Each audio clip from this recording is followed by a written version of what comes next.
Hello there, folks. On the day of the publishing of the net migration figures, GB News took full advantage by heading to Boston, Lincolnshire, which is described as the Brexit capital of the United Kingdom, as 75% of voters in the area opted to leave the European Union. What I have done here is edited down Patrick Christys' 3-hour special, GB News called Migration Nation, to what I am calling the very worst of GB News' Xenophobia special.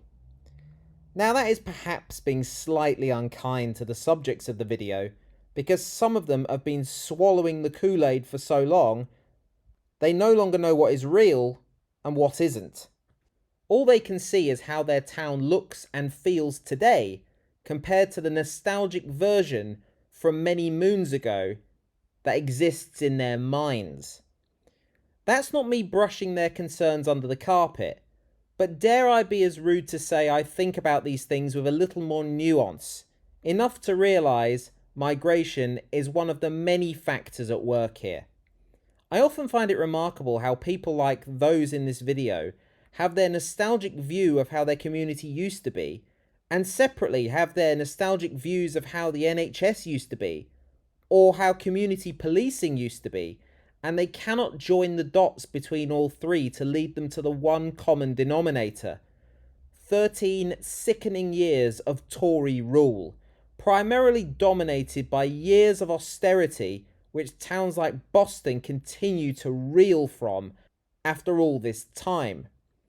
Look, I grew up in North London. I work in Tottenham, for goodness sake. Nobody need lecture me that I don't live in the real world. I am acutely aware of the problems that exist in towns like Boston, but I happen to put migration very low down the list of overall causes. Naturally, GB News puts it at the very top, and they are exploiting it as much as they can. With that in mind, enjoy this video, and please try to laugh, because if you do not, you will probably cry. Well, I tell you, the net migration and the figures, I don't believe them, first of all, because I think the figures, you can play with them at all times. To say 780 yesterday, 606 today, I think it's not the right figure. However, was it of any benefit to Boston? I don't think so, because most of the Bostonians, they're not happy about it. Okay. I mean, you had your day in Boston, you've seen what's going on in Boston, you see what kind of people are coming to Boston. Well, on that note, now what people may have noticed there is just outside Anton's wonderful cafe there, I've been here since first thing this morning, and what was really noticeable is something that I think is happening in a lot of towns and cities around the UK. There was a group of individuals there, we believe them to be from Bulgaria, hanging around, and then what happens is that a minibus pulls up, they get in it, and they go out and do their day's work. And now, the demographic is changing rapidly. As you see, I'm working with you now, and we look around, I hardly see any English or British person walking around. Indeed. It's the same people, which is, I think, is very sad for a Boston with such a history.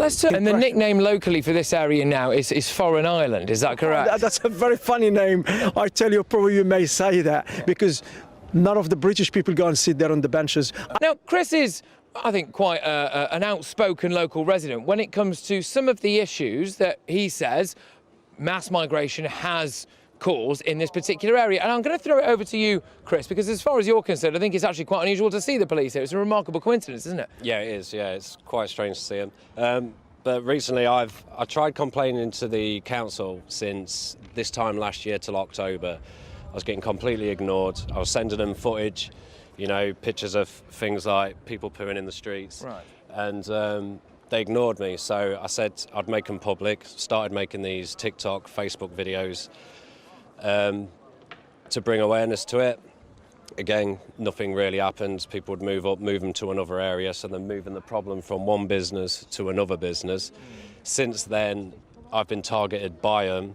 In fact, one of the PCSOs behind us was one of the guys who went up to him and told him I was ringing the police on him. Okay. Last week, the police was called out to him. Police left them there drinking. 20 minutes later, they've covered my tattoo studio shops in spit. Then it escalated. They came to my flat door. They kicked the door in. One was threatening to stab me. I rang 999 at about 8 p.m. 11 o'clock the next day, the police turned up. They didn't even come out to my 999 call. Okay. And clearly the point that you are making here is that one of the issues in this area, given the fact that it has seen rapid population growth and it is this perfect microcosm for the massive net migration special that we're doing today, one of the issues that you feel is an increase in crime. Is that right? Yeah, for sure. And alcohol is the major issue, as you can see or hear. It's they're all sitting there drinking. Just now, outside my shop, there was 5 sat there drinking. Police car pulled up, asked them to move. Police car drove away. They decided not to move. On my phone now, I've got a video of one of them just urinating up the door. And this is all in front of the council offices as well. The council office has the exact same view of me, and they don't do anything about it. Not doing anything. So I've got to ask you, do you think that the people who are saying today that we need massive levels of net migration for our economy and for everything to go round in Britain, would you agree with that?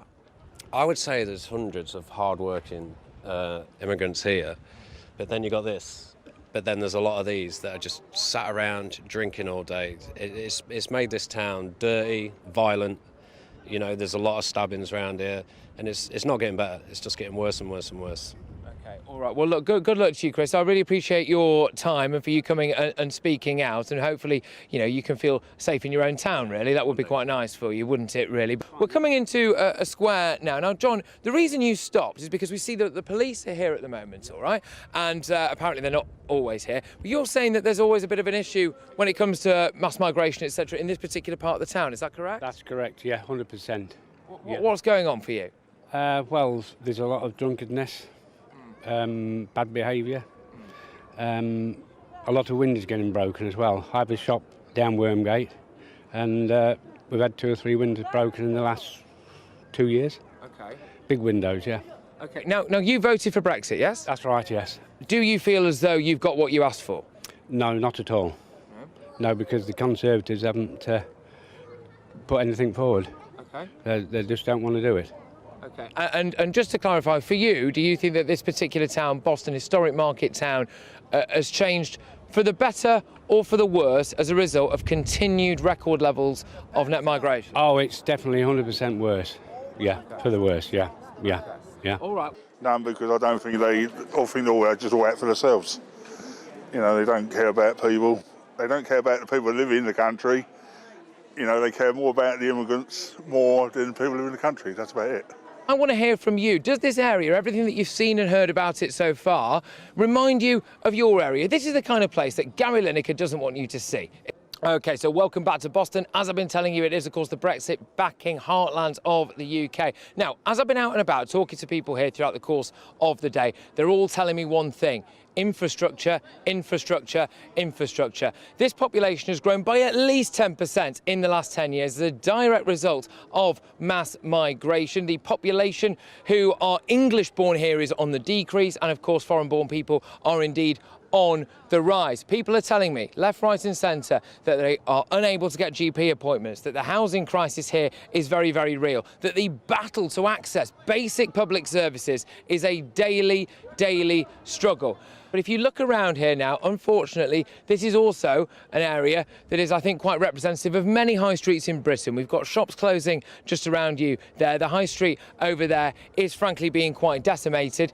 And as well, what you'll be able to see just over my shoulder there, potentially anyway in the distance, is one of these many recruiting hubs. And in the windows of that, there are recruitment adverts for fruit pickers and for low-skilled economic migrants. And today, I am in the Brexit-backing capital of Britain, which is Boston in Lincolnshire, in the shadow of a 14th century church, which now overlooks an area known locally as Foreign Island. You're Jonathan, and Jonathan, you, of course, were a UKIP and then a Conservative councillor, is that correct? Correct. Yes, and Yvonne's here as well, that's right. So, and Yvonne, the same for you, yes? So you were UKIP and then Conservative? I most certainly was, yes. Now, both of you, this is a very special street for you. We're just going to walk backwards down it a little bit now. And if you just come with me, please, if that's OK. Just to explain why this street... It's just here. When we were campaigning for a referendum, so we go back to that far, we used to set up our tables here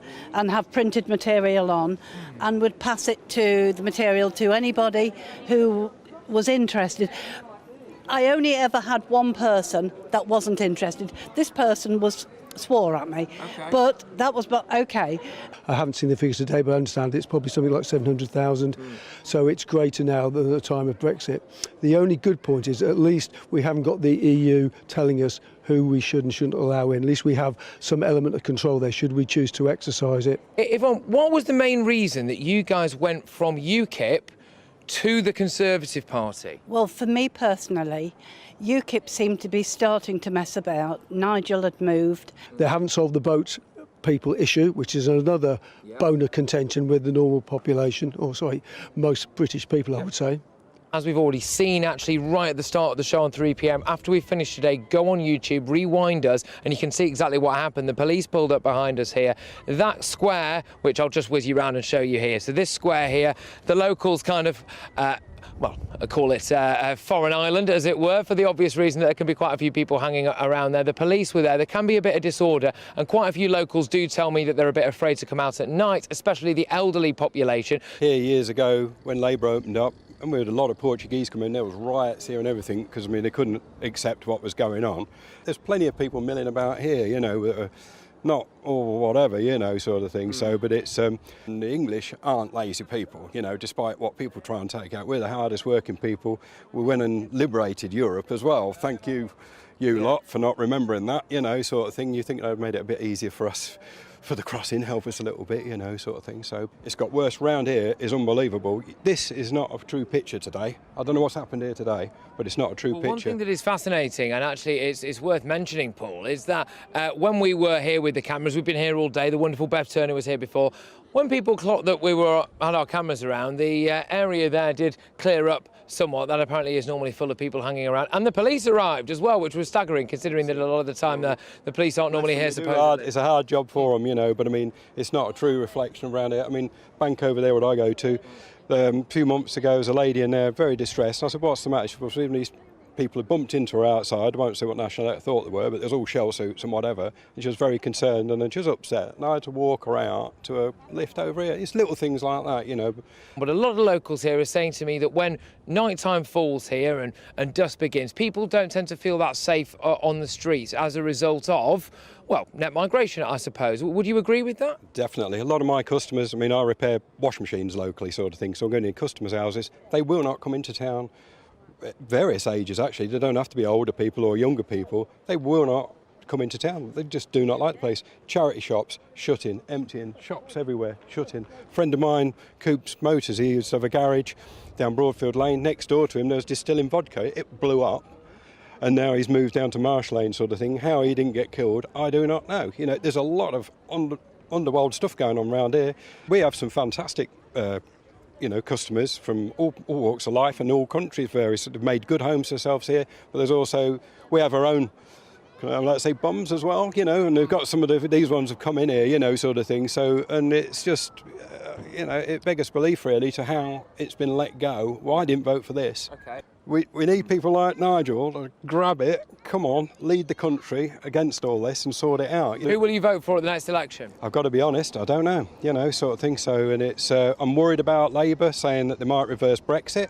If that's the case, the Stop Oil protesters doing all their disastrous stuff, if they start doing that, I mean, obviously the process for that will be, it'll look like Cromwell's a saint, you know, they'll be burning tyres in the streets. Honestly, it will go crazy if they reverse that. Just if something doesn't change and a government doesn't get to grips with the numbers, so the volume of it, where do you see this area going?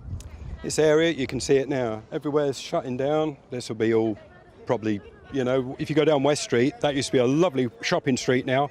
People have that as a no-go zone. So people are just going to move out and it'll be, well, I don't know what sort of a, dare I say, foreign country Boston. It will not be what, you know, it will be, you know, irrespective of what colour, you know. I mean, there's plenty of other ones from different things here, but it'll just be gone, I'm afraid. Little old market town gone. Looks beautiful today, but it really isn't a reflection.